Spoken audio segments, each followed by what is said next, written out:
foi assim, gente, que eu comecei esse trabalho. Primeiro que, como a Mari falou na minha apresentação, eu já venho desenvolvendo projetos autorais cujos temas sempre têm alguma relação com a cidade. E isso é do meu percurso como pessoa, me constitui, né? Eu sou uma guria que saiu, nem tão mais guria assim, enfim, que saiu do interior e veio para a capital, e embora a gente esteja numa capital, ela é provinciana ainda, mas é capital, já é uma dimensão muito diferente.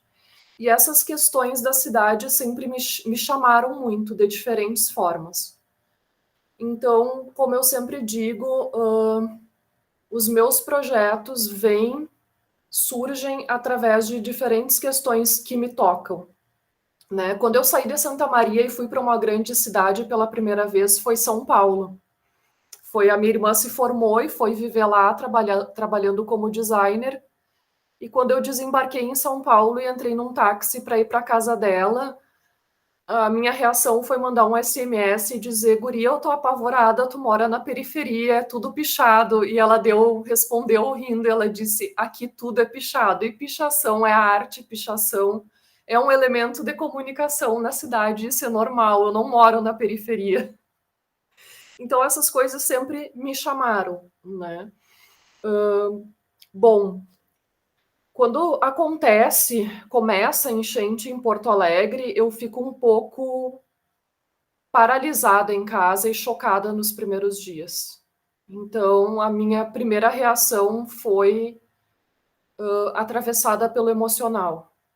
Num segundo momento, conversando muito com Leonardo Savaris, que foi meu aluno e é um grande amigo, fotógrafo documental, ele disse assim: cara, no dia 3 de maio eu tô descendo, e ele mora bem no centro histórico, né? Ali ao lado da Casa de Cultura. Ele disse: eu tô descendo, isso é histórico, vamos registrar, meter umas fotos, se tu quiser, cola aqui.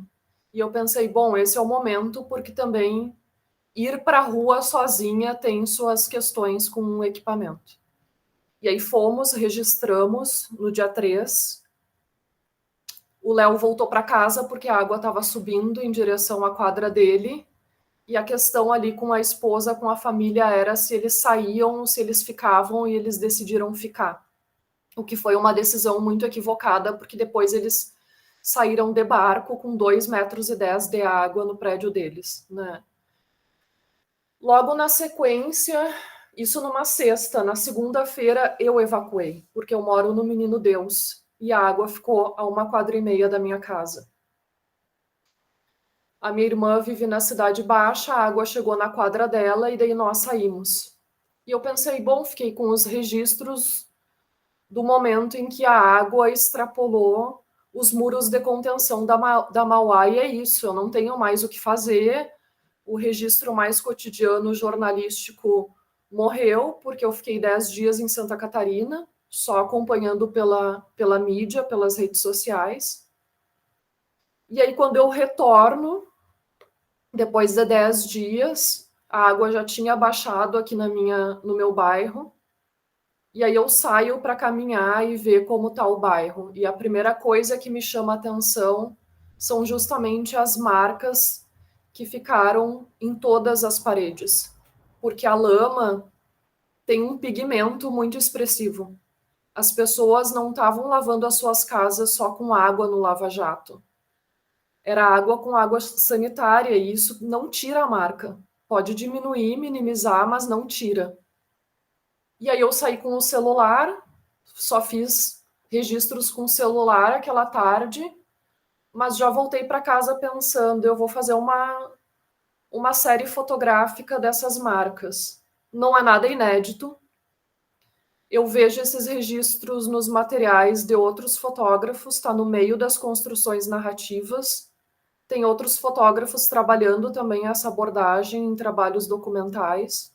Eu não me preocupo, alguém falou, ai, mas eu estou vendo coisas repetidas. E daí eu disse, mas isso não me preocupa. O ineditismo, aliás, não é uma preocupação na arte contemporânea. Eu tenho o meu recorte conceitual e ficarei aqui, né? Bom, daí como eu trabalho o conceito desse ensaio documental? Exatamente olhando para o mapa do Guaíba e percebendo as regiões que são aterros, que foram aterradas em Porto Alegre. E as regiões aterradas são exatamente Centro Histórico, bairro Menino Deus e bairro Cidade Baixa. Outra crítica que eu recebi, mas tu não vai para a Zona Norte, porque no recorte que eu estabeleci, neste momento, ao menos, não interessa ou não cabe no projeto. Né? Então, eu estou olhando para essas 3 regiões centrais que foram aterradas e onde a água chega exatamente no nível que o rio chegava há um século atrás. Né? Então, é isso que me interessa, olhar e documentar essas 3 regiões. Agora eu vou compartilhar a tela para vocês irem vendo as imagens. Eu ainda estou em processo, porque me interessa seguir registrando e percebendo como essas marcas vão ser transformadas nessas diferentes fachadas que eu registro. Né? Elas vão seguir ali, as pessoas vão apagá-las, vão pintar as suas fachadas, o que os governos farão com prédios que recém foram restaurados, como o Mercado Público, Casa de Cultura, né? Que, por um lado, eu também acho que essa margem de lama é um signo muito expressivo e que em alguns prédios históricos poderiam ser preservadas para a gente ter um registro também desse acontecimento. Então, diferentes coisas a gente vai olhando para o trabalho e vai conversando nesse nosso encontro. E agora já nem acho aqui a minha tela de compartilhamento. Achei.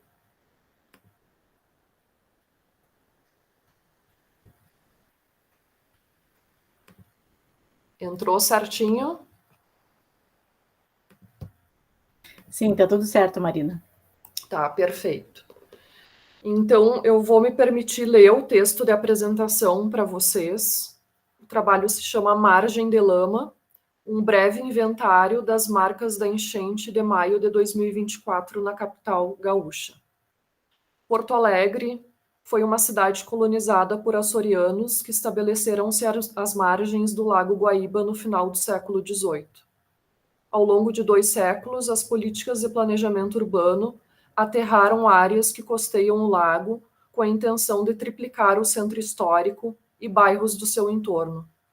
Nos episódios das enchentes, cada vez mais frequentes nos últimos anos, as áreas atingidas pelas águas que avançam na cidade são aquelas onde houveram esses aterros. Este ensaio é um breve inventário que visa documentar as marcas de lama nas edificações icônicas e residenciais das regiões centrais da urbe, logo após a drenagem das águas, quando o Guaíba recua e volta para sua margem normal. E aí, gente, como esse trabalho também começa através dos registros, geralmente do meu processo produtivo, algum tema me cativa, eu faço o recorte daquele tema e aí faço uma ampla pesquisa de referências. Essa pesquisa ela nem ocorreu anteriormente, ela está rolando durante o processo. Mas, olhando fotógrafos e materiais, não sei se vocês conhecem o Pedro Davi, ele é um dos curadores do Festival de Fotografia de Tiradentes, e ele tem um trabalho, é quase o inverso do meu, né, que se intitula Mar de Morro, que são marcas de terra e de areia que ficam nos muros quando as pessoas deixam literalmente terra e areia amontoadas nas frentes de obras, de casas e prédios, enfim, no bairro que ele reside em Minas Gerais. Então, esse é um dos primeiros trabalhos assim que vem como uma referência, apesar de ser uma pirâmide invertida nesse caso, né? Porque é uma referência que chega depois. Mas eu acho que esteticamente tem um recorte similar. Então vocês vão ver que também a construção narrativa. Ixi, não consigo avançar aqui. Travou tudo, gente. Então tem que voltar e colocar assim, deixar assim. Quando trata. Será? Uhum. Ai, não é a mesma emoção, né? Pois é. Eu não sei por que ele faz isso. Ah, mas agora vai, ó. Tá. Então, aqui são os registros do dia 3, que eu achei que seria algo que não teria continuidade ou não faria sentido, mas por hora, na edição do momento, essa sequência faz sentido, né? Então, tem essas primeiras imagens. A opção também por uma pós-produção que puxa mais os pretos da imagem, uma subexposição, vem a calhar na construção narrativa para dar um tom mais dramático também.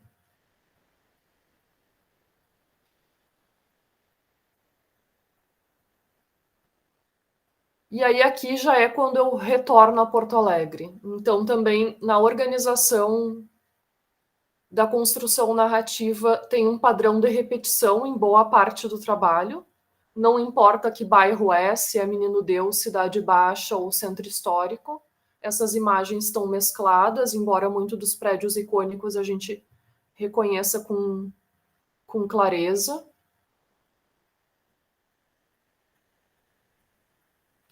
E também tem algo que é o fato de que muitas vezes, aliás, na maioria delas, são diferentes paredes, diferentes texturas, porém são muito similares, né? O grafismo é muito similar em muitas áreas, regiões da cidade. Quanto mais próximo ao Guaíba, mais forte é a marca da lama. E aí a gente tem aqui, por exemplo, na frente do prédio da prefeitura, é muito sutil porque mistura com aquela primeira borda marrom da imagem, tá ali no granito se confundindo como se fosse uma tonalidade do próprio mármore, desculpe. Ó, aqui é outra parede, mas parece uma das mesmas que a gente já viu. E assim eu vou mesclando e trazendo essa repetição e que talvez nem importe muito se são só nesses 3 bairros que eu registrei, onde as águas chegaram, a gente vai ter marcas, né? Inclusive nessa série aqui, gente, que a gente está vendo hoje, nem estão as imagens da Cidade Baixa ainda, porque eu sou uma pessoa com um certo delay, digamos assim, no processo produtivo. Eu não sou o perfil de fotógrafa que chega, já baixa tudo no dia, já trata na hora. Vai ali um período para editar, para escolher que foto entra, por quê.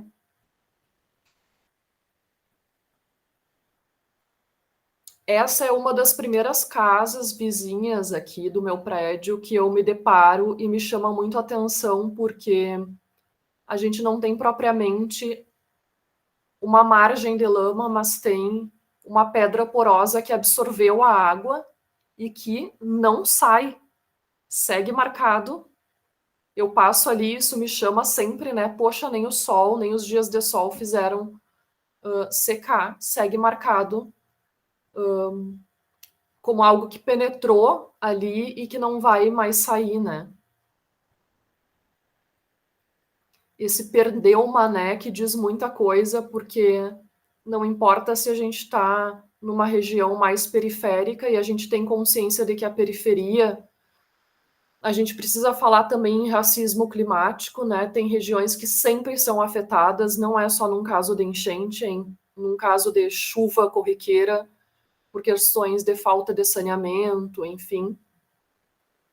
Mas podemos estar numa região mais privilegiada e central que todo mundo perdeu. Todos somos manés nessa história, né?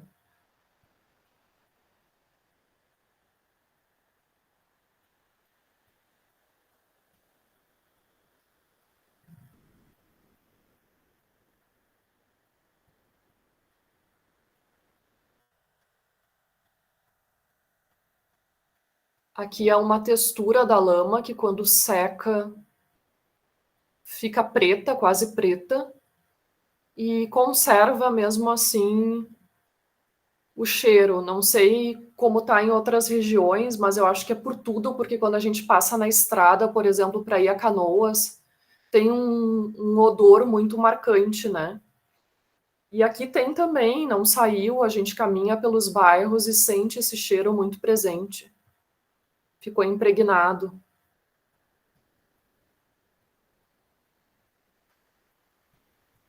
O centro é outra região que eu tenho que voltar, porque agora a água já baixou 100%. Quando eu fui documentar, ainda tinha uma boa parte com alagamento.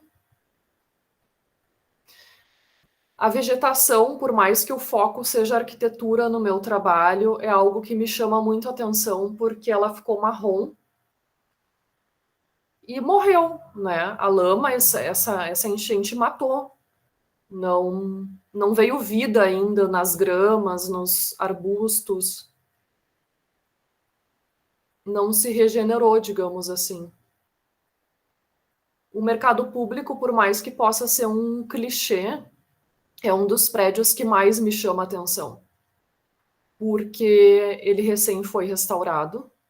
É um belíssimo, eu acho lindo, mas a gente tem esse degradê muito marcante, né? Tem uma camada bem expressiva aqui de lama nessa textura. E cria um grafismo que a própria lama ela faz arte, né, na arquitetura.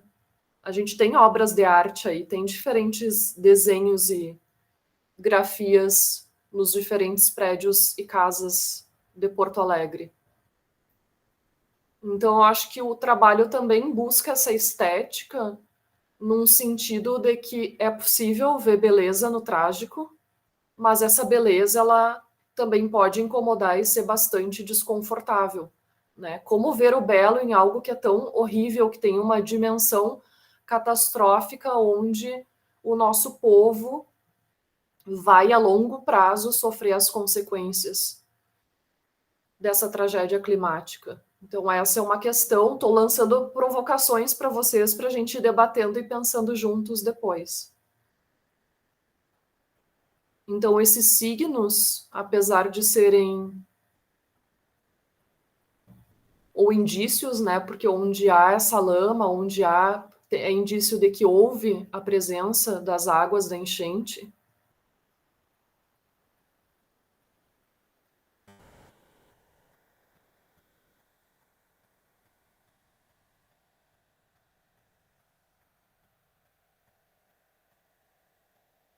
Aqui que eu falo, né, gente, fica bem expressivo ver como essa lama ela matou assim a vegetação mesmo.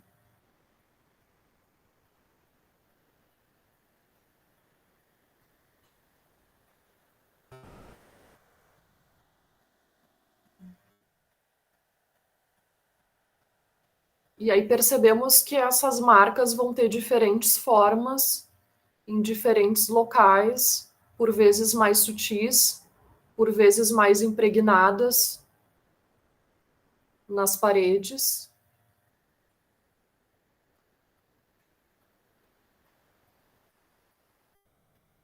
E aqui a última imagem da sequência.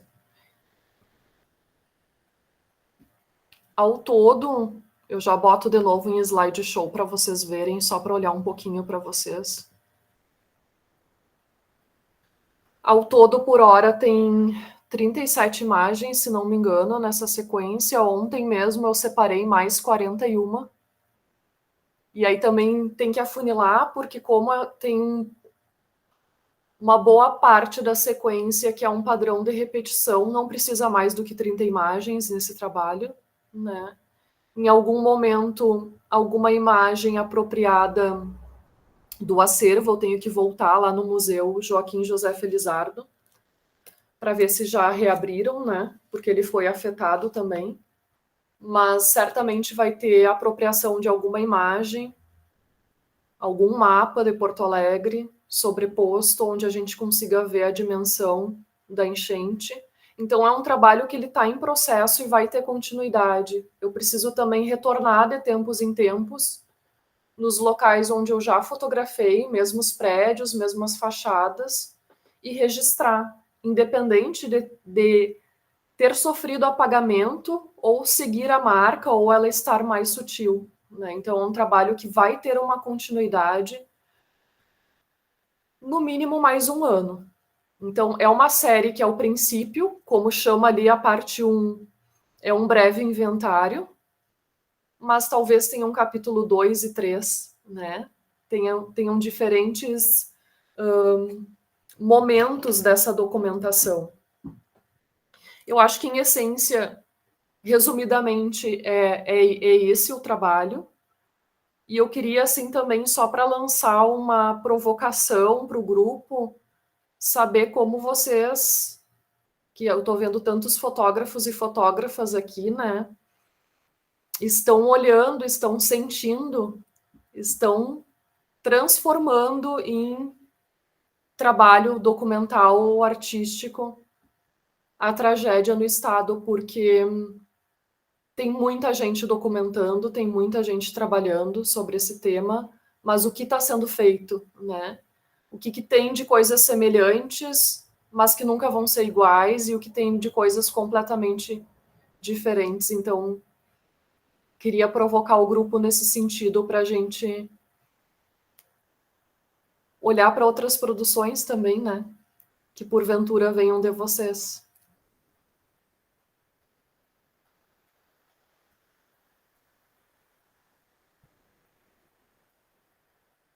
Tem alguém registrando? Enquanto as pessoas começam a elaborar suas perguntas e perder a sua timidez, eu vou falar.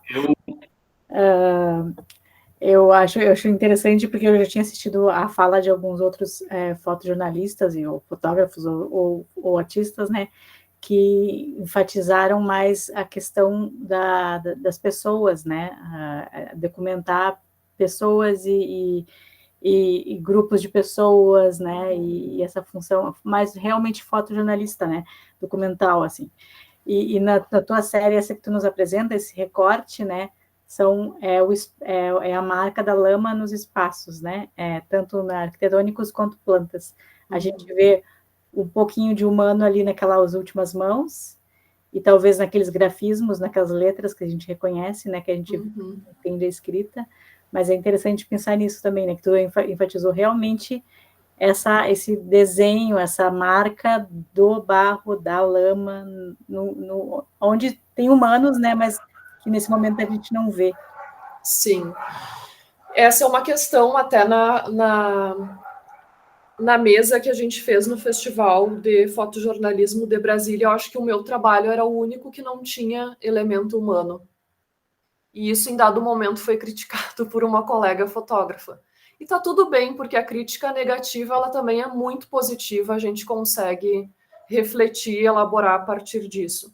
Foi uma escolha minha muito consciente, justamente porque o trabalho tem uma veia documental, e não que no documental a gente não possa versar sobre o caráter humano, sabe? É uma tragédia com uma dimensão propriamente humana, não tem como não nos atravessar desse modo.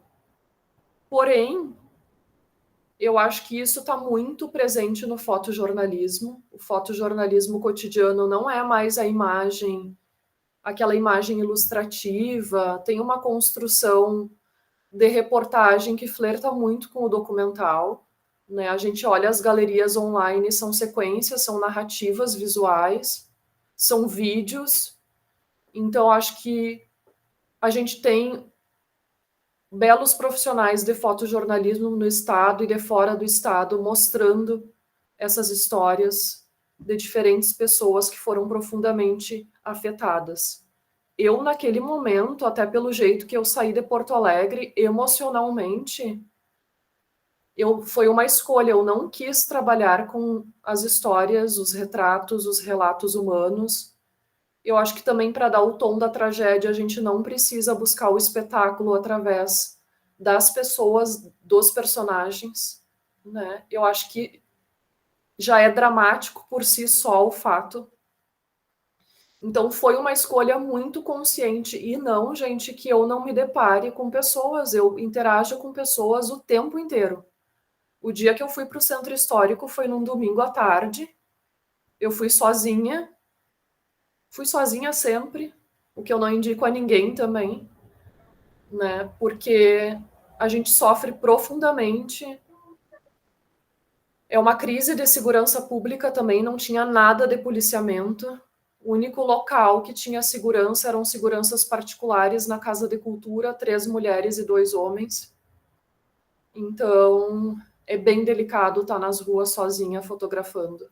A vulnerabilidade é imensa. Mas foi uma escolha, assim, eu interajo, eu escuto as pessoas o tempo inteiro. São diferentes relatos, tem uma necessidade imensa das pessoas compartilharem as suas histórias. Todo mundo tem uma história a compartilhar. E são muitas, muitas. Ainda ontem eu vi no matinal o Osório, jornalista. Gente, me fugiu o primeiro nome dele. Casado com a Marcela Donini. Moreno Osório. Ele fez um pequeno ensaio da casa do pai dele, né? Depois da enchente, os objetos envoltos em lama, enfim. Então, às vezes o nosso micro-universo já rende um grande trabalho, e eu acho que a fotografia documental hoje é sobre isso. Não é mais aquela fotografia antropológica, Sebastião Salgado, que se deslocava para voltar e mostrar o que estava acontecendo no mundo como sendo algo exótico. A gente tem profissionais da imagem, artistas e fotógrafos em absolutamente todos os lugares do mundo para mostrar justamente o seu micro-universo, né? Então, cada uma de nós vai fazer aquele recorte que lhe convém e tudo é legítimo. Somando todas essas narrativas, a gente tem uma grande narrativa. O que vamos fazer com isso ao longo da história, se vamos transformar num grande livro, o livro coletivo, numa grande exposição, como isso vai se transformar numa memória perene, é que são as questões, né? Qual a finalidade dessa totalidade de imagens que tem diferentes abordagens, diferentes recortes. Então, a minha escolha foi essa, porque quando eu saio para a rua no meu próprio bairro, a primeira coisa que me impacta é isso. As pessoas estão aqui de galocha, faxinando, colocando literalmente suas casas inteiras no meio-fio, no lixo. Eu não quero mostrar isso, porque todo mundo já está mostrando, o fotojornalismo já está dando a ver essa questão.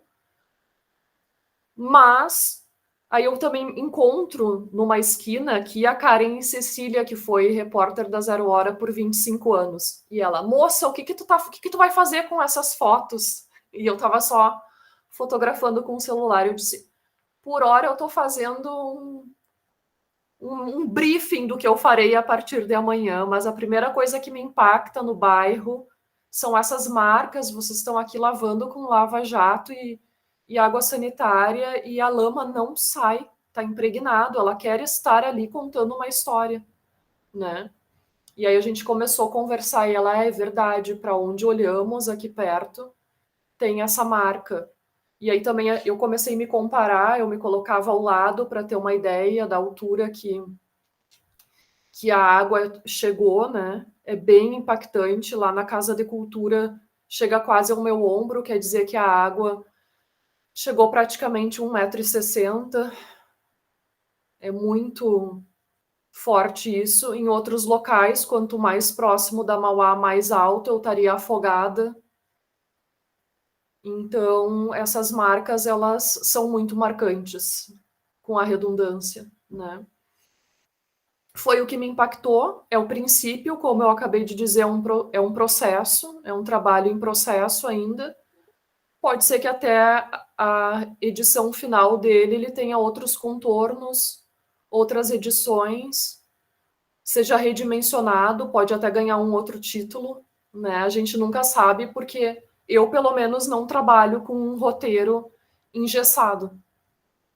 Os meus trabalhos vão ganhando contornos e formas no processo produtivo, e às vezes o processo nos convoca a outras abordagens, né? Acho que é por aí, Mari. Então, sim, foi uma escolha bem consciente, assim, não trabalhar, não personificar, né? Porque quando a gente olha para essas marcas, não, talvez eu até tire ali fachada do Margues, que diz que é Margues, né? Bem marcado no letreiro. não importa onde é, porque essas marcas estão por todos os lugares, né? Tem a Yasmin e o Leonardo na fila. Já baixei a mão ali. Só pegando o gancho da Mari, né? Da Mari Rosa. Que eu fiquei pensando, enquanto as tuas imagens estavam aparecendo, assim, e depois sobre esse comentário, né? Que o fato de não aparecer as pessoas nas imagens também diz muito sobre a inacessibilidade das pessoas aos locais, assim. Então, eu acho que o não ter pessoas dá essa sensação de vazio que a gente tem sentido tanto, assim, que é um vazio meio inexplicável. As pessoas estão ali, mas tá um vazio, né? Um vazio de várias coisas, assim, né? Vazio de ir e vir, enfim. Então, acho que isso aparece muito nas imagens que tu compôs, assim, né? É muito louco como, embora as pessoas não estejam presentes, a humanidade fica muito nítida, assim, nessas imagens. E, ao mesmo tempo, também fui me identificando com várias coisas que tu trouxe, assim, porque tanto também fiquei afastada, né? Fiquei 22 dias afastada de Porto Alegre sem conseguir voltar, então... Onde tu mora, Yasmin? Eu moro no Luiz Afonso, bem na esquina do João Pessoa. Então, a água veio até a quadra de trás da minha casa. Sim, a minha irmã mora na Luiz Afonso, quase esquina com a José do Patrocínio. Então, a água também quase chegou, né? Ali chegou, a água na verdade, né? Chegou, exato. Tanto que então, eles passaram o mês de maio fora de Porto Alegre. E aí, então tinha essa relação do não estar em Porto Alegre para poder registrar, mas ao mesmo tempo tá aqui, tá preocupada, né, com tudo que estava acontecendo. A ONG que eu trabalho fica na José do Patrocínio, então assim, e acompanhando como todo mundo, né, estava acompanhando. Mas essa coisa de ir vendo as marcas me chamou muito a atenção quando eu consegui, né, quando eu voltei, quando eu finalmente consegui chegar ali no centro a primeira vez. Eu fui indo da Casa de Cultura até lá quase a Orla. A Orla eu realmente não consegui, foi...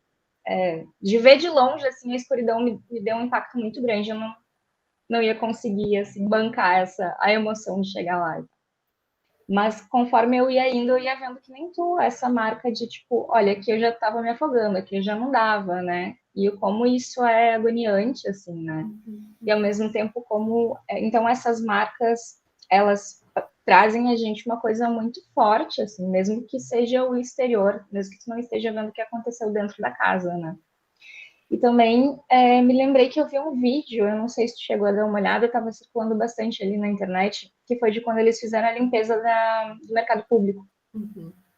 E aí, o frame final do vídeo, assim, era quando eles estavam fazendo a limpeza e aí tinha a marca da enchente de 41, né? E aí a marca da enchente em cima. Então, a tua fala me lembrou muito desse vídeo, né? E de ver essas marcas sobrepostas, assim. Acho que tem muita coisa que a gente ainda vai conviver em locais a marca ainda é muito aparente.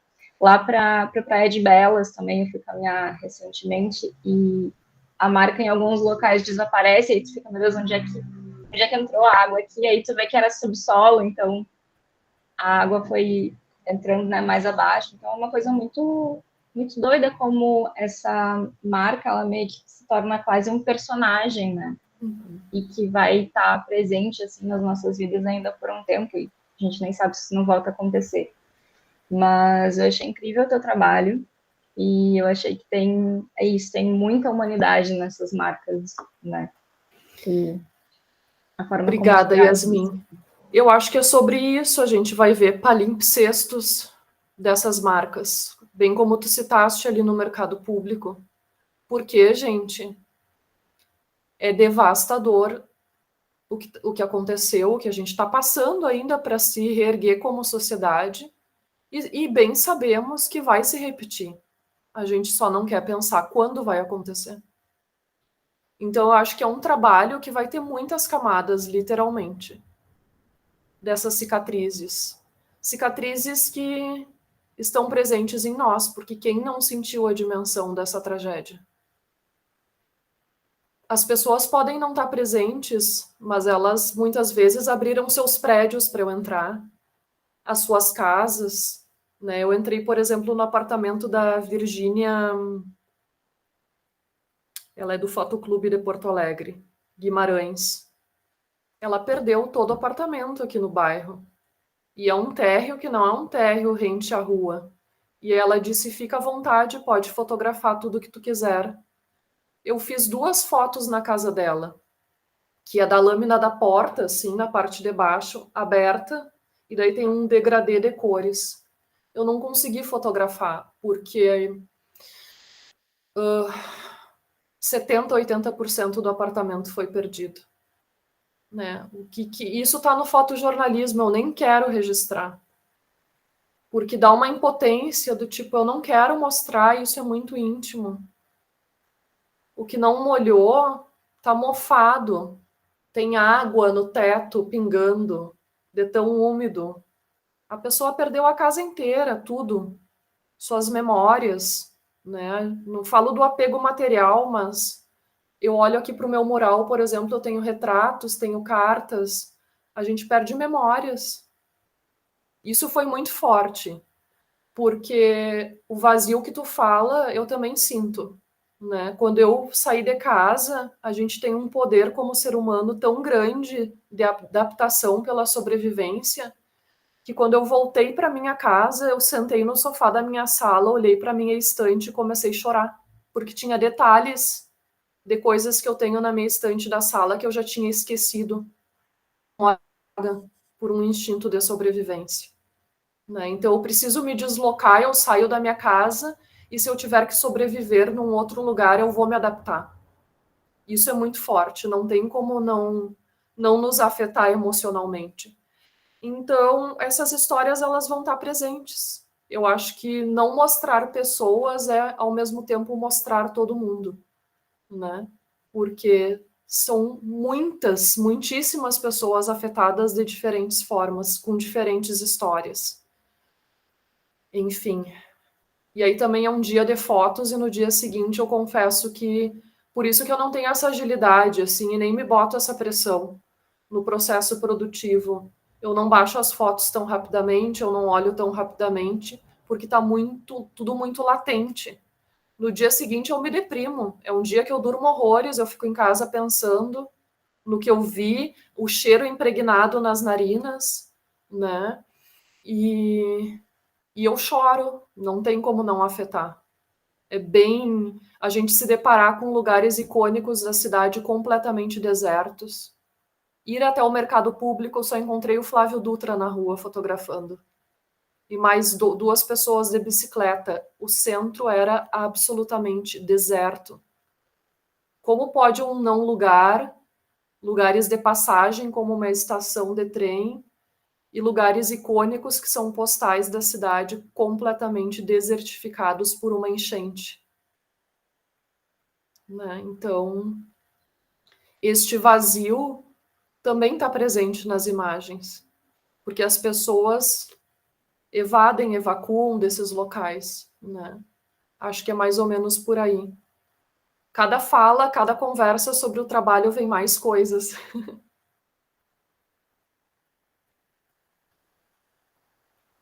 Acho que é o Leonardo, né? Oi, acho que sou eu. Eu gostei bastante. Primeiro, né, queria te parabenizar pelo trabalho. Achei que ficou, assim, para mim me tocou bastante e eu me identifiquei com a coisa das linhas, até acho que a gente tem uma altura parecida, então também para onde a gente olha, né, e de onde a gente olha, acho que também afeta a forma como a gente cria e tal. E eu pensei em 2 coisas, assim, ouvindo vocês falarem e tal. Primeira coisa da foto sem humanos, assim, eu também sou partidário ou tendo a tirar fotos sem pessoas por uma série de razões éticas, enfim. E até por isso eu achei que foi interessante tua escolha de não ter pessoas, né? Por uma questão ética de respeitar as pessoas que foram vitimadas, né? E pensei também que acho que faz a gente refletir sobre o fato de que nós não somos o centro das coisas, né? Da própria agência. E aquelas marcas nas paredes são espaços em que pessoas vivem, moram, passam, perambulam e tal, veem aquilo ali. E a gente vive em meio a essas coisas, né? Nós, seres humanos, vivemos, né, em meio a essas coisas. De pensar essa coisa da ação humana como não sendo o fator principal, né, ou nós como centro, acho que até nos coloca no nosso devido lugar, né, de perceber que o ser humano superpoderoso não conseguiu fazer nada em relação à prevenção de incêndio, da enchente, não conseguiu fazer nada em relação à prevenção enfim, da segurança da vida das pessoas, das casas, das moradias, enfim. E a outra questão que daí, assim, do que eu pensei, né, de fazer, de registrar aqui na minha cidade, eu moro em Montenegro, né, que inclusive nós estamos tendo agora, sei lá, a quinta enchente desde maio, e eu pensei muito nos entulhos, sabe? Depois que a água começou a baixar e as pessoas começaram a colocar as coisas para fora, e eu fiquei pensando muito na palavra entulho, né, no que significa, né, os materiais inúteis, mas também, assim, tecnicamente é isso, né, as coisas que não servem para nada, né, os restos de tijolos, as coisas que não têm mais serventia, mas eu fiquei super bloqueado, assim, de tirar foto dessas coisas, porque tinha muita história das famílias ali, e eu me sentia, olha só, eram objetos, não eram nem pessoas, mas eram objetos de pessoas, né, fotografias, álbuns, sei lá, moedas, enfim, uma série de coisas, assim, e eu me senti como se eu estivesse invadindo a privacidade da pessoa, porque eu estava ali registrando sem pedir permissão, vou tirar foto aqui dessas, sei lá, lembranças das férias aí das crianças há 20 anos atrás. Então, acho que essa coisa de trabalhar com a foto, de não necessariamente ter que trazer os seres humanos como centro, assim, eu achei bem interessante teu ponto de vista, né? Léo, mas tu já pensou que no momento em que uma casa se transforma num entulho, o entulho está no espaço público, ele está na rua, ele se torna público também. Sim, sim. Eu cheguei a registrar algumas coisas, coletar algumas coisas também, mas eu sempre ficava pensando nisso, sabe? Principalmente quando eu via álbuns, fotos de família e tal, aquilo me doía super. E eu tive um relato de uma amiga que entrou bastante água na casa dela, assim, ela e o companheiro perderam quase tudo, assim, na casa. E uma das coisas que mais marcou foi quando ela disse que eles perderam um álbum de fotografia, aliás, uma caixa que tinha as fotografias da infância dela. Não E deu ela para não tinha. recuperar? Não, a água levou. Ah, entendi. Tipo Tá. assim, um baú com fotografias de, sei lá, da vida dela que foi levado. Então, a frase dela foi, ela disse a seguinte frase, né? Eu perdi todos os registros da minha infância. Quem me conheceu quando era criança sabe como eu era. Quem não me conheceu agora não vai saber mais, porque eu não tenho mais nenhuma foto.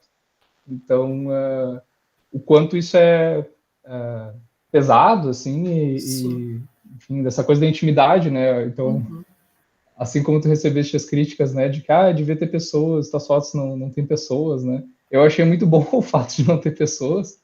Primeiro porque foge da mesmice, assim, e segundo porque eu achei super, super ético, assim, de respeitar essa intimidade. Se eu tive um bloqueio de, meu Deus, eu não posso tirar foto dessa foto aqui porque é de uma família, eu estou invadindo a privacidade, tarará. Mesmo sabendo que aquilo ali ia fora e a família já tinha se desligado daquilo, né? Mas, então eu entendo e acho, enfim, achei interessante a tua escolha e tal.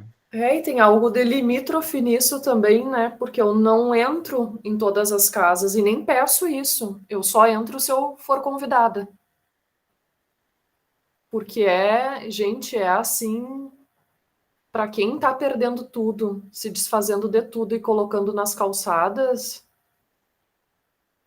eu penso que as pessoas, elas nem querem falar, elas nem querem que ninguém entre para ver. Eu não gostaria, né? A Virgínia me dizia, não, mas eu vou reconstruir tudo. E eu pensava, é literalmente reconstruir. É destruir o apartamento e restaurar por inteiro. O tabuão mesmo de madeira do piso dela, impregnado de água, de lama. O cheiro não sai nunca daquilo ali, tá impregnado em tudo. Móveis sob medida, estufados, tudo perdido. Né? Então, eu eu acho que é uma questão muito particular e a gente trabalha com subjetividades, cada pessoa vai sentir de um modo. Se eu tivesse no fotojornalismo cotidiano cumprindo uma pauta, a gente vai lá e faz. Né? Tu precisa mostrar, vai ter que acessar as pessoas, alguém vai autorizar a entrar e tal. Mas onde eu tenho liberdade de trabalhar os conceitos dos meus ensaios, dos meus projetos documentais, essa autonomia é maravilhosa. E a gente faz com ela o que a gente acha que nos toca mais e que vai tocar o outro de alguma forma. E é bem interessante receber essas críticas. Tá tudo bem. Pode ter quem olhe para o trabalho e pense que eu deveria ter trabalhado com retratos. Amo, sou retratista. Meus outros trabalhos, em essência, trabalham com personagens, com retratos, com histórias humanas. Tem essa aproximação, essa intimidade. Né? O meu trabalho anterior das casas estudantis é isso. Eu estava dentro das casas, inclusive das 3 casas, 2 foram atingidas agora pela enchente, porque elas ficam na Cidade Baixa. Né? Além de escutar os estudantes, eu recebi cartas deles com relatos de como é viver nas casas estudantis. O fator humano não é nenhum problema para mim, pelo contrário, né? Mas é uma escolha nesse momento. Foi um recorte que eu fiz. Daqui um pouco pode ser que apareça, gente, mas acho que não vai aparecer, não. Acho que as outras etapas do projeto não vão envolver figura humana. Não vão personificar. Né? Então, eu acho que é esse o caminho. E aí a gente tem outros tantos trabalhos aí que estão focando em diferentes histórias de diferentes pessoas, em diferentes regiões do estado, é muita gente. Por isso que eu perguntei, né, quem aqui está fotografando, quem está trabalhando a partir da enchente? Porque eu imagino que muitos de vocês devem estar registrando algo de alguma forma também, né? Mesmo que ainda não tenha forma, mesmo que ainda esteja numa forma inicial, que nem o meu trabalho. A Mari, eu sei que está fazendo coisas, né? A Mari de Jesus, porque tem várias Maris aí. Isso era uma deixa para uma fala? É exato, para tu comentar um pouco o que tu está fazendo. Ai, congelou a Mari para mim.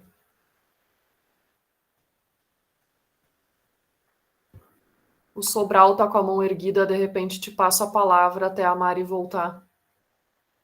Tá bem. Boa noite a todos e parabéns pelo teu trabalho, um recorte muito interessante. Eu não sei se me ouvem bem aí. Super bem. Ouvimos sim. E assim, essa discussão eu sou repórter fotográfico há quase 40 anos. E essa ideia de ter gente nas fotografias é uma prática profissional que até cobrada na redação, uma fotografia, uma reportagem sem gente é um negócio meio inaceitável, assim, em certo aspecto, em que pesem algumas mudanças no fotojornalismo. Mas o fato é que eu fui compelido a cobrir essa tragédia ambiental, primeiro por dever de ofício, assim, a profissão me chamou para ir para a rua, né? E segundo, porque a minha mãe passou pela segunda enchente na vida dela, ela cruzou a de 41 como menina e a de 2024 como uma idosa, né? Então isso me afetou sobremaneira. Então o que me interessou nos registros que eu fiz, tanto de fotografia, fotografia digital, pinhole e vídeo, era mostrar a massa d'água, o tamanho da água, né?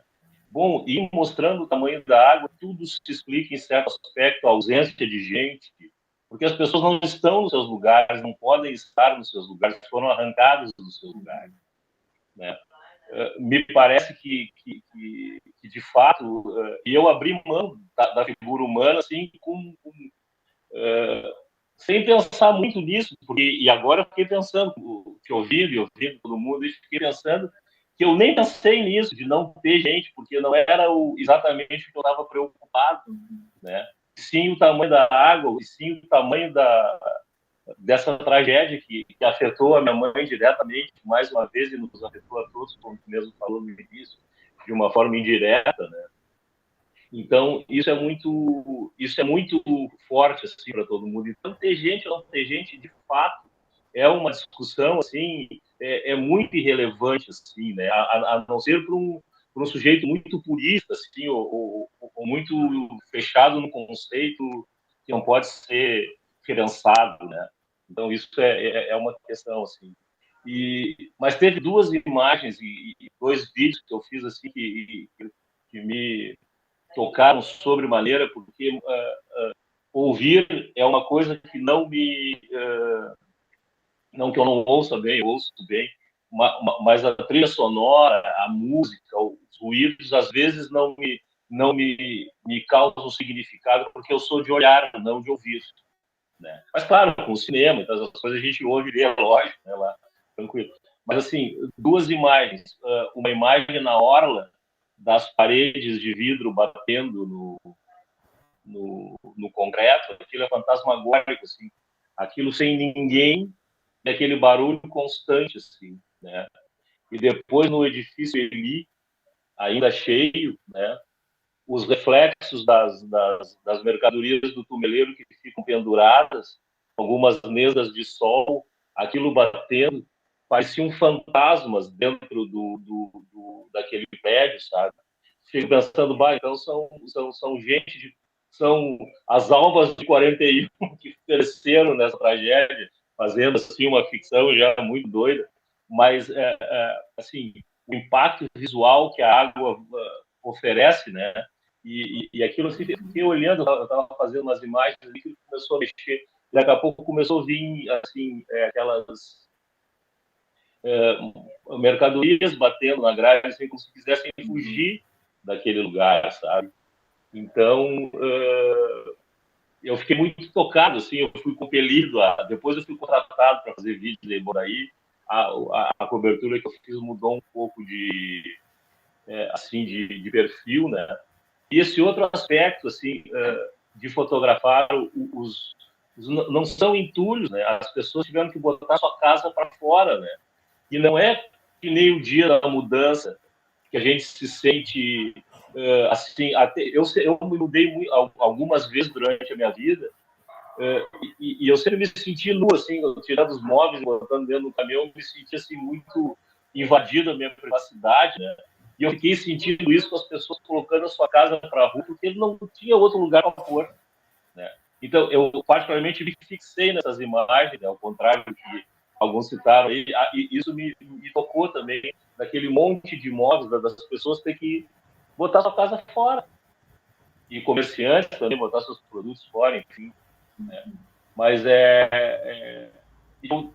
isso me deixou assim, eu fiquei pensando nessa conversa, que me tocou mesmo essa conversa toda, essa ideia de não gente, né? Não precisa ter gente mesmo. Esse tipo de cobertura que a gente está fazendo não carece, né? Porque a água tirou todo mundo do seu lugar. Esse é o ponto. Ninguém está mais. Deixou esses vazios, Exato. Deixou esse silêncio, onde um vidro batendo numa parede ecoa. Um som assustador, né? Porque está todo mundo parado, isolado, e aquele troço, né, chamando para ver aquela tragédia. É isso, obrigado pela oportunidade. Vou olhar com atenção o teu trabalho depois, que eu confesso que não conheço ainda. Não, agora da enchente, fiquei curiosa. Eu não publiquei nenhuma foto da enchente, a não ser um history, eu acho, do Porto. O Porto, a água no mesmo nível na Mauá, no Trenzúrio, né? Foi a única foto que eu coloquei. Escondi. Tá na gaveta, uma hora vem a público aí essa publicação. Obrigado.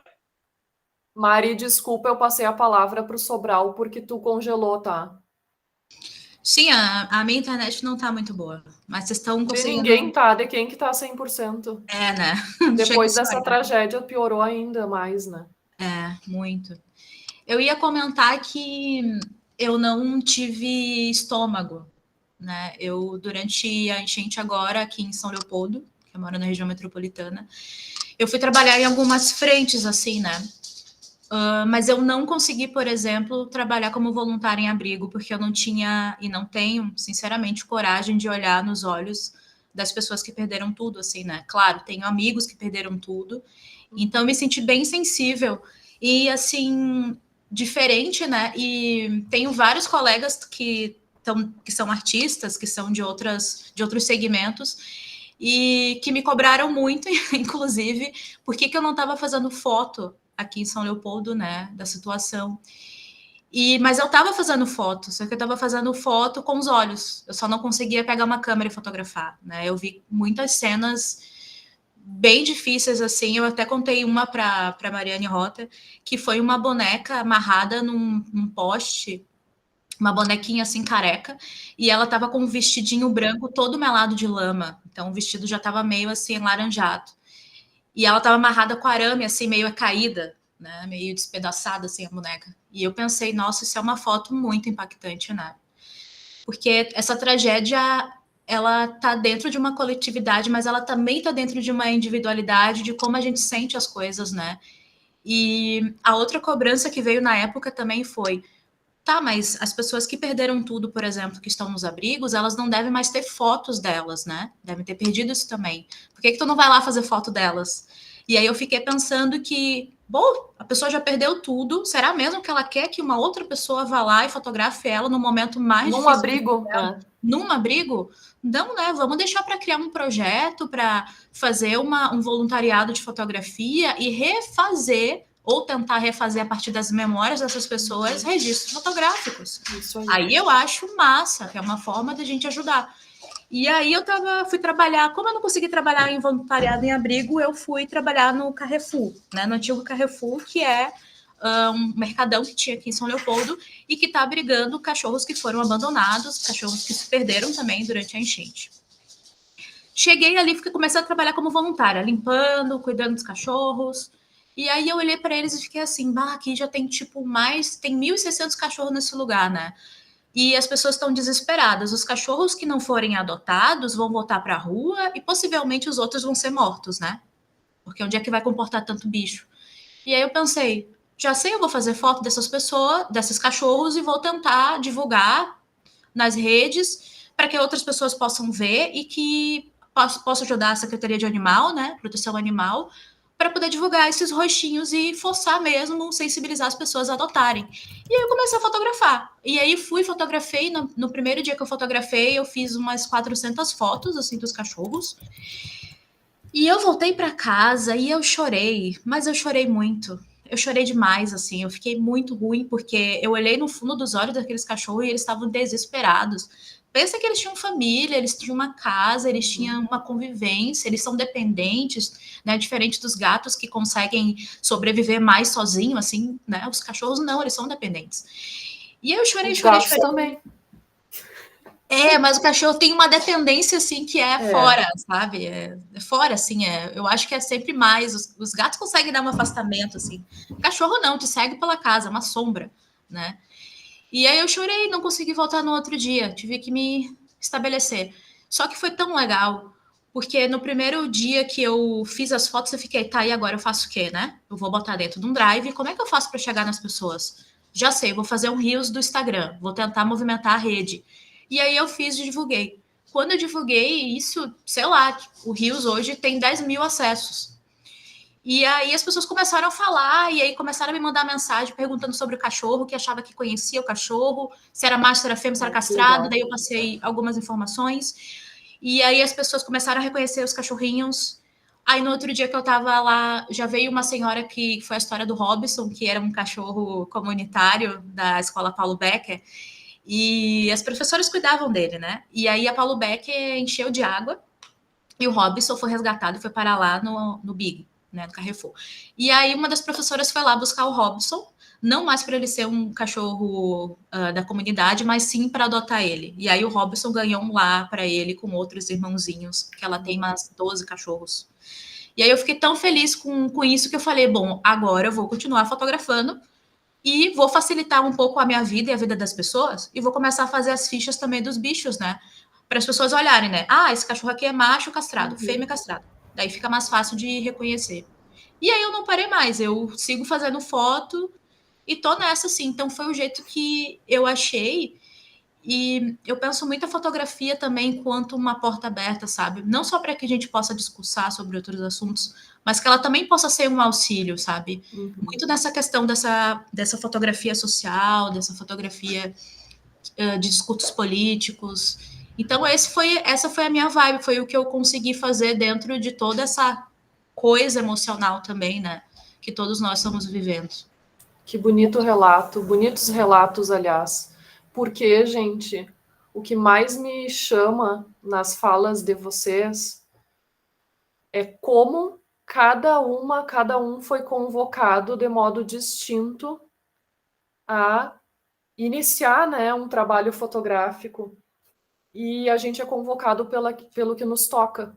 Então, por exemplo, a Mari, não consigo fazer voluntariado com gente em abrigos, vai fazer um voluntariado com os animais e de repente começa a fotografá-los.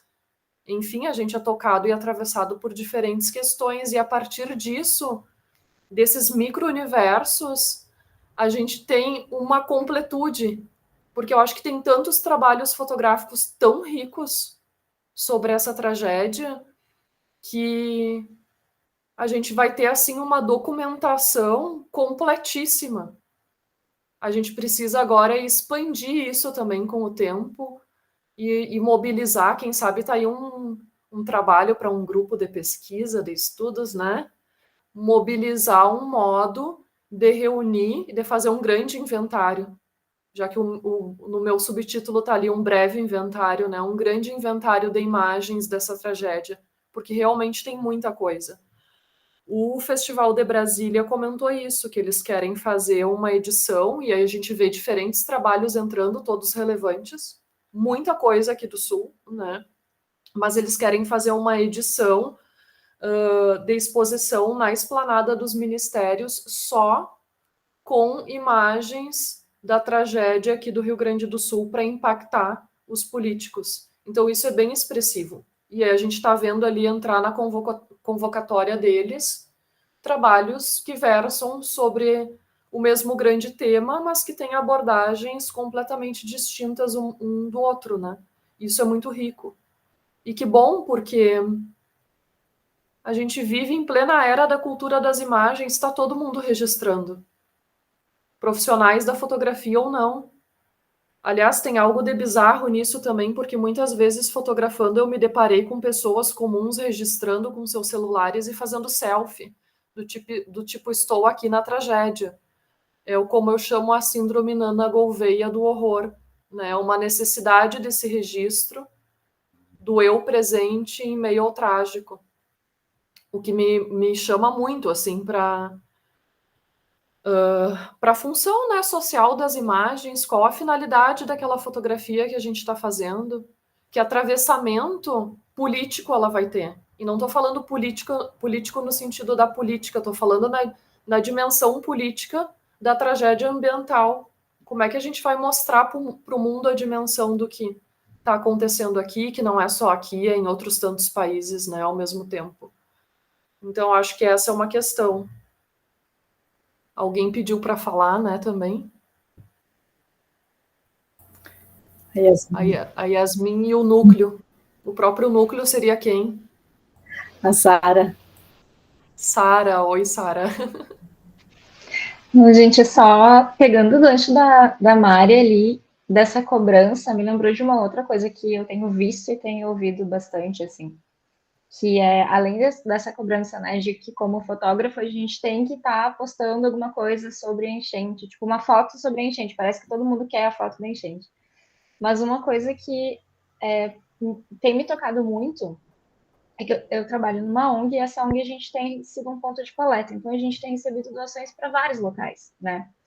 E aí, o que acontece? A gente recebe as doações e é um trabalho tão grande de fazer triagem, de separar a roupa por tamanho, né? De ver, tipo, a gente tem recebido demandas de vários locais. Então, tipo, recebe de um centro de cultura. Daí lá eles querem comida e roupa, do outro local eles querem outra coisa. Então, assim, esse trabalho de triagem, né, de ver quais são as doações que vão para cada local, é uma coisa que ocupa muitas horas, ocupa a noite inteira, o dia inteiro.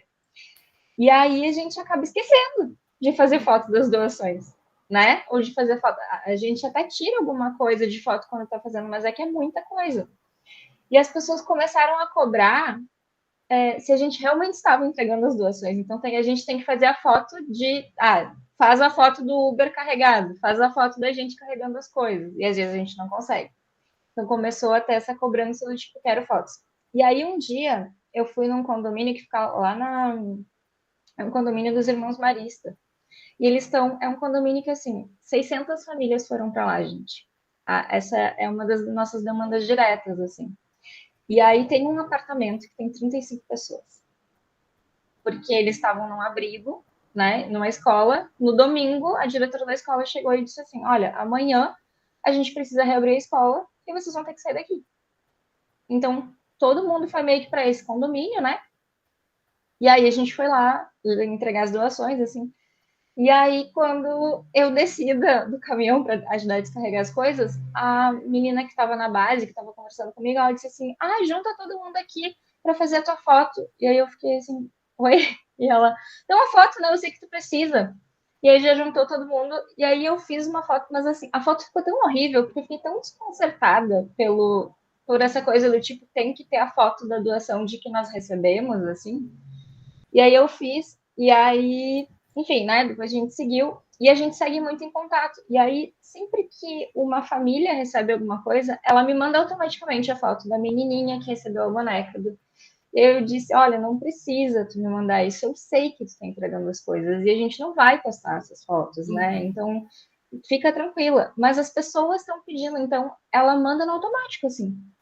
E isso está acontecendo com várias outras pessoas. Uma outra amiga que também está trabalhando muito nessa frente, né? A De solidariedade espetacularizada, né? Exato. E aí ela estava comentando que ela estava num pavilhão em que foi uma influencer e ela só ficava se registrando, assim, brincando com o cachorro. Mas aí, quando, tipo, ela parava de gravar, ela nem brincava com o cachorro, ela não limpava as baias, ela não fazia nada, assim. Então era só realmente para especularizar. E ela também está fazendo esse trabalho de juntar grana e compra coisa, né? E vai levando para as pessoas. E as pessoas começaram a cobrar. Eu não vi tu entregar em tal lugar o conjunto de cobertas que eu mandei. Então, assim, é uma coisa muito doida esse registro obrigatório que a gente tem que estar fazendo, né? E essa especularização mesmo, né? De tipo, olha, isso aqui foi essa família que já está super fragilizada, né, de ter que receber uma coisa, porque as pessoas não se sentem bem recebendo doações, né? Então, isso toca num lugar muito particular, assim. E aí, além disso, ela tem que fazer uma foto recebendo a doação para comprovar que ela recebeu, assim. Então, até de a gente pensar como é que a gente se comporta em relação a tudo isso, né? E o que Quais os limites éticos, né? Exato. Do uso das imagens numa tragédia assim. É bem complexo. Eu, particularmente, sou contra, mas... porque a gente tem que ter um cuidado com as pessoas, nem todos querem ser expostos, né? Numa situação de vulnerabilidade, então é muito delicado. Muito delicado. A Sara, que está há horas com a mão erguida, pobrezinha, esperando. Boa noite. Marina, incrível esse encontro. Está sendo uma possibilidade imensa de conhecer teu trabalho, né? E eu achei que não ia ter nada para falar, a não ser escutar, mas eu acho que todo mundo falando, tu vai revivendo todo esse período, né? Quando a Yasmin falou da questão da ONG, né, e da coleta de doações, eu me deparei com uma situação que eu ajudei lá em Tramandaí, no centro de distribuição de doações deles lá, que era onde eu estava quando tudo isso aconteceu. E tinham montanhas de doações, né, morros de doações. E quando eu voltei para Porto Alegre, e eu fui um dia no centro por pura necessidade, eu não queria ter ido, mas acabei indo. E eu andei um pouco assim, e logo que eu cheguei na Rua dos Andradas, eu me deparei com um morro de entulhos.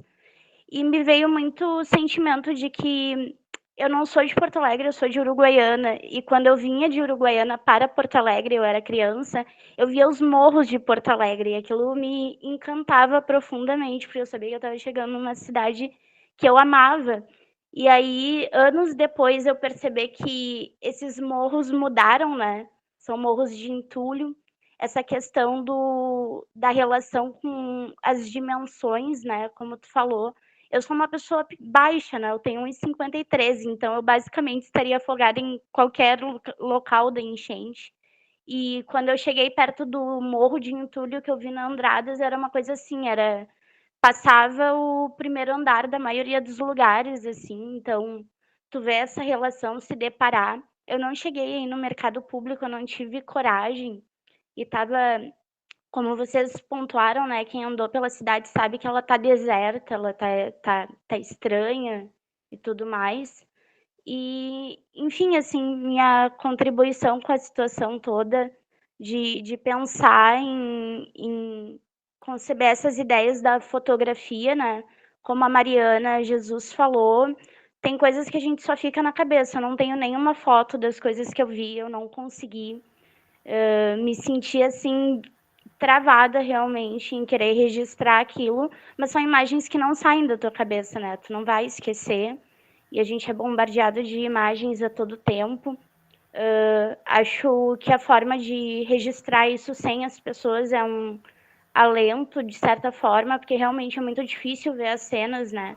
Tem uma galera fazendo um trabalho jornalístico e social bem importante, tipo o Deriva Jornalismo, né? Que está fazendo isso, e por ali eu me Foi meu informo. aluno na URGS muitos anos atrás em fotojornalismo. Sim. E é isso. Agradecer por esse momento, assim, essa contribuição, e parabéns. Obrigada, Sara. Eu que agradeço a vocês pelo convite. Eu acho que é isso. Tem imagens que a gente registra com os nossos olhos e são tão impactantes ou tem cenas tão intraduzíveis que a gente só guarda na memória, não transforma em imagem materializada, cristalizada mesmo. Acontece. Eu também, no início, pensei que eu não faria nada. Eu fiquei engessada dentro de casa, do tipo, tá, isso aqui é histórico, eu deveria estar fotografando, mas o que eu vou fotografar que já não está fotografado, já não está sendo feito? O quê? E daí quem me desafiou muito ir para a rua foi o Léo mesmo. E aí fui naquele primeiro momento, pensei, bom, tá feito, já tem um registro histórico disso. E não achei que ia ter continuidade, foi porque realmente saindo aqui no bairro me impactou muito essa questão das marcas, né, da margem de lama que fica e que tem diferentes níveis, porque ela para num dado nível, depois sobe, depois desce. Então tem diferentes sobreposições dessas margens, né, de um momento em que a margem do Guaíba volta à sua margem original de um século atrás.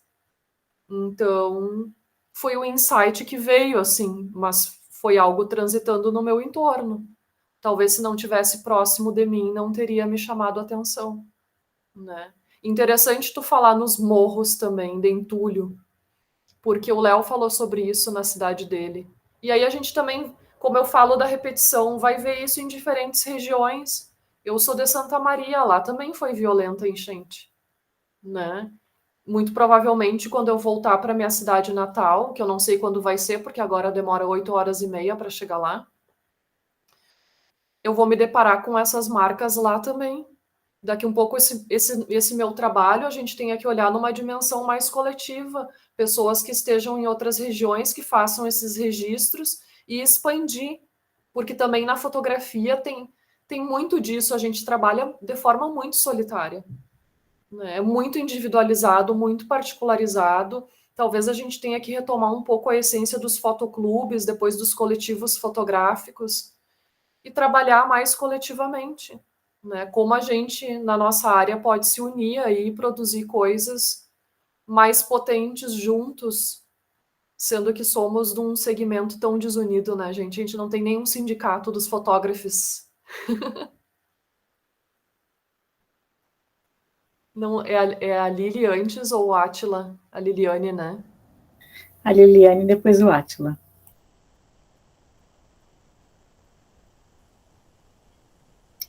Oi, gente, boa noite. Oi, Marina, tudo bem? Mariane, Tudo, Li, que bom te ver aqui. que Sim, a bom Mariane, ver. a Mariana, a Marina, tem... É um monte de mar. Primeiro, Marina, te agradecer pela fala e pelo trabalho, né? Parabenizando, porque realmente é um trabalho bem difícil e acho que cada um tem um depoimento, né, próximo, né, às vezes com mais ou menos intensidade conforme as suas vivências, as suas experiências. Aqui em Caxias a gente não teve uma experiência tão trágica, né, porque estamos privilegiados aqui, né, apesar de ter tido risco de rompimento de uma das barragens, aqui também foi bem difícil o momento, mas a gente não teve a situação, né, de perdas maiores. Teve algumas perdas significativas aqui no bairro de Galópolis, onde desmoronou, né, teve um desmoronamento bem grave, até morreram, né, 7 pessoas, então foi bem difícil, assim, mas dentro do quadro geral, acho que foi a cidade que menos, né, se abalou, assim, dentro de tudo que aconteceu. Eu confesso que fiquei paralisada também, não consegui ir nos locais para fazer registros fotográficos, assim, nem de pessoas e nem do próprio local. Eu estive no local, mas acabei não fazendo registros, que me senti muito desconfortável diante da situação daquelas pessoas e de tudo que estava acontecendo, assim. E acabei fazendo, então, registros da parte da triagem, né, que eu acompanhei também, que eu vi a Yasmin falando ali do acompanhamento. Então, tem uma amiga que fez o gerenciamento do maior espaço aqui de triagem aqui no seminário, e eu fiz alguns registros mais nessa perspectiva de pensar o que as pessoas estavam doando, né, como essas doações estavam sendo organizadas, como foi organizado essa necessidade, né, desde uma borboletinha de colocar na parede até a cesta básica, enfim, há uma pilha de bolsas de marca de luxo e uma pilha de sapatos de salto que foi doado. Então, algumas coisas nesse sentido, de buscar esse olhar também, de pensar o que as pessoas estavam, né, como as pessoas estavam se relacionando com essas doações, com essa e com a situação, né? Como eu dou e como eu recebo e como eu dou. Então, acho que o meu olhar foi mais ou menos nesse sentido. Então, eu trouxe algumas imagens buscando essas referências, assim, e pensando nessa relação que se estabelece com o outro. Então, eu só queria agradecer e dizer que espero que em breve possamos fazer mais encontros presenciais e menos turbulentos, né?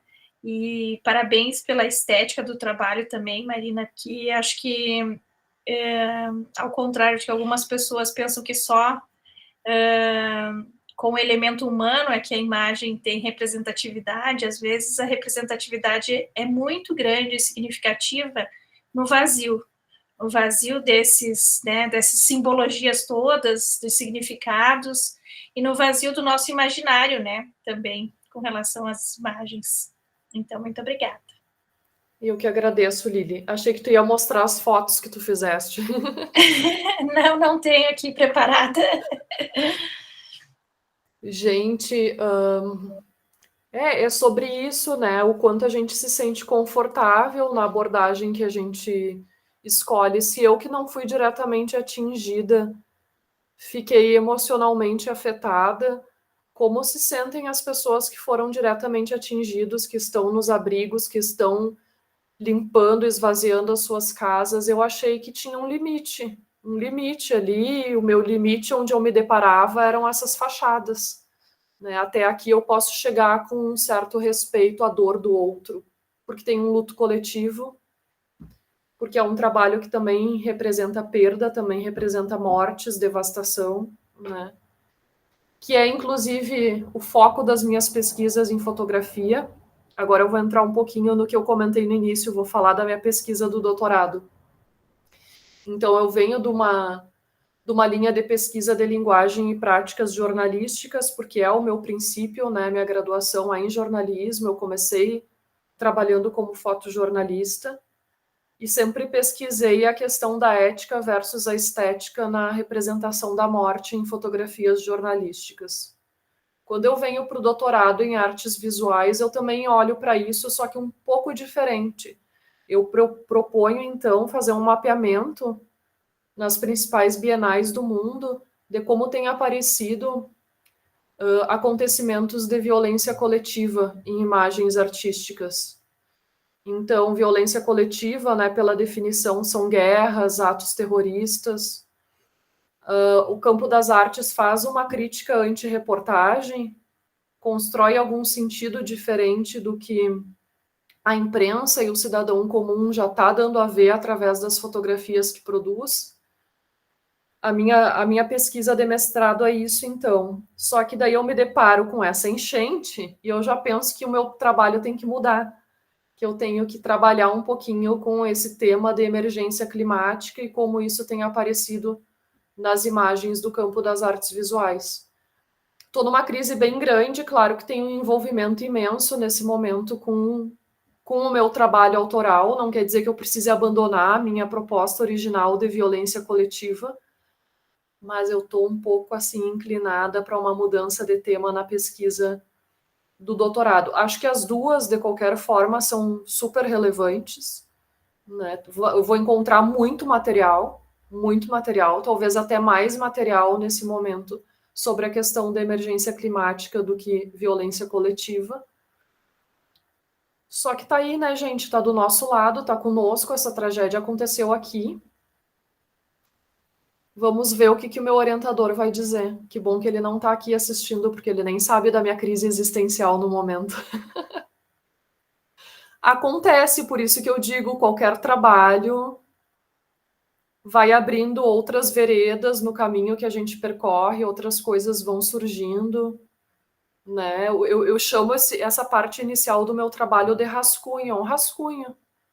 Que tá ok, ele tá bom, tá razoável por hora, mas ele vai ser outra coisa, certamente. Né? Recém o princípio é o start de um projeto documental. Acho que é um rascunho lindo. Obrigada, Marilza. Que bom, né? Que legal. Pesquisa é isso, né, Marina? É viva. É. Quem sabe a gente passa a palavra para o Átila e vai começando a pensar em encerrar, já são 9, passadas das 9, o que vocês acham? Se ainda tiver alguém com vontade de falar, de expor, fiquem à vontade também, a gente ainda consegue ficar mais um pouquinho, mas só já pensando nesse possível quase encerramento. Boa noite a todos. Marina, prazer te ouvir e te conhecer. Prazer, a gente se conhece só das redes, né? É bom quando personifica assim. E eu voltei, inclusive, na tua rede algumas vezes para olhar as imagens, porque eu acho que tu diz isso muito bem, é um projeto, né? Eu tô coletando e tô olhando. Isso leva um tempo, né? De pensar e de refletir sobre isso. E foi sobre o tempo que eu fiquei voltando nas tuas imagens, né? Porque cada marca que fica ali é um tempo da presença da água, sobe 1 hora, ela fica mais um nível. E essa temporalidade, né? Marcar a cidade como uma régua, né? Traçar uma linha igual entre o que é tão diferente no espaço urbano, né? Das pessoas que ocupavam a rua, daqueles que estavam nos térreos dos apartamentos e foram igualados, né?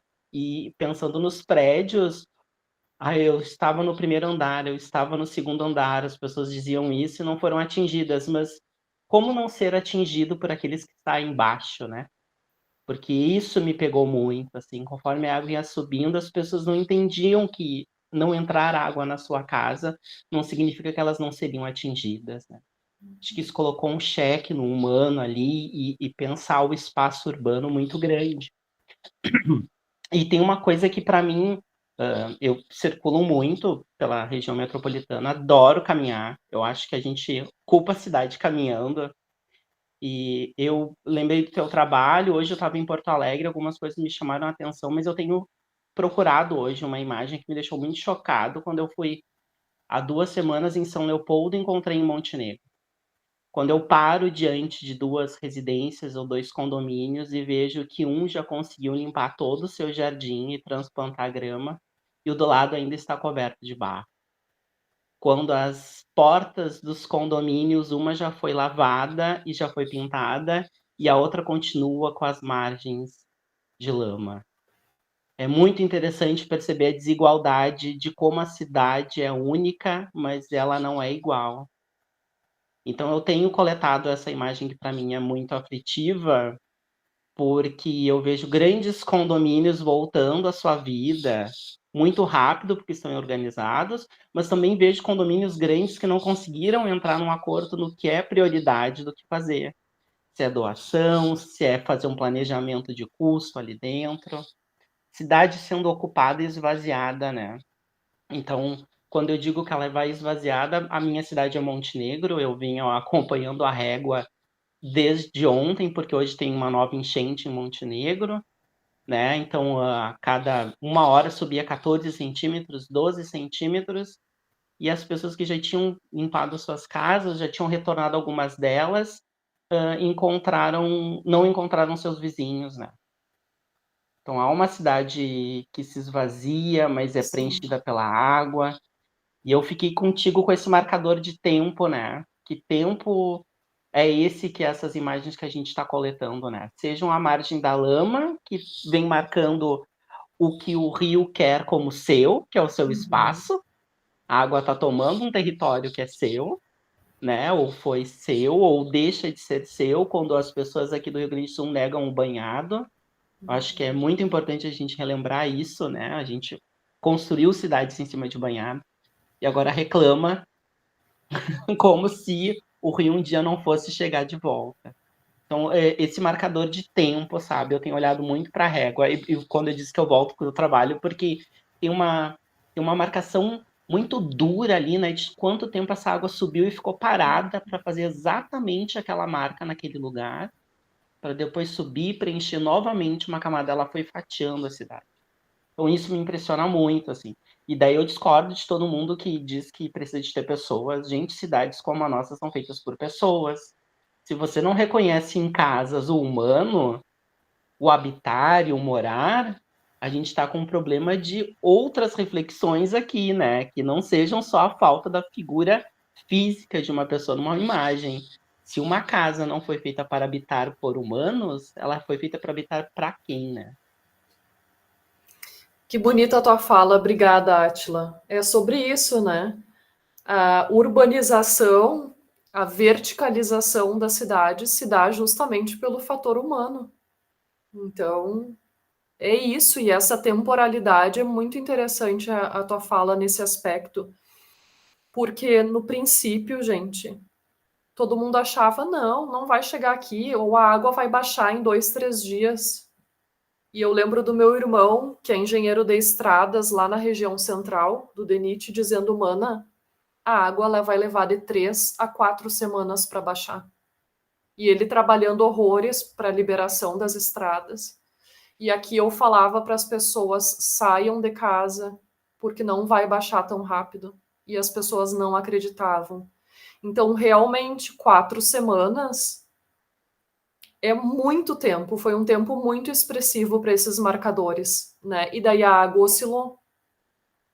Tem locais onde fica só a coisa reta, a linha reta, e que a gente também percebe que pouco passou ali de barcos, embarcações para resgate. E tem outros que a gente tem desenhos mais curvos, né? Casa de Cultura é bem comum ter desenhos curvos nas partes mais altas, porque eu acho que região do centro circulou muita embarcação. Quando começou, deu no jornal que a enchente de 41 tinha levado 20 dias ou 30 dias para o rio voltar ao curso normal. Eu, capaz, tudo isso?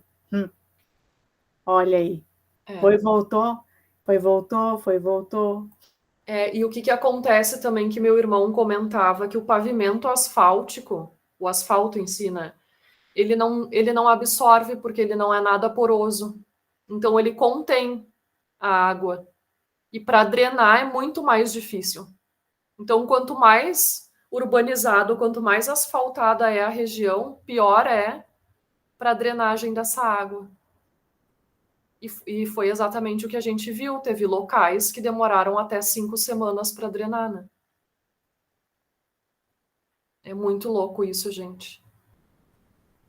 Enfim, eu acho que temos um tema que vai ser trabalhado, talvez muitos que não se sentiram confortáveis no momento mais dramático, digamos assim, que foi a tragédia em si, ainda tem um tempo latente aí para desdobrar. Tem outras coisas que vão derivar dessa tragédia que podem ser registradas, né? Então, acho que tem material para nós que estamos aqui tão próximos, imersos nessa tragédia, desdobrarmos por muito tempo,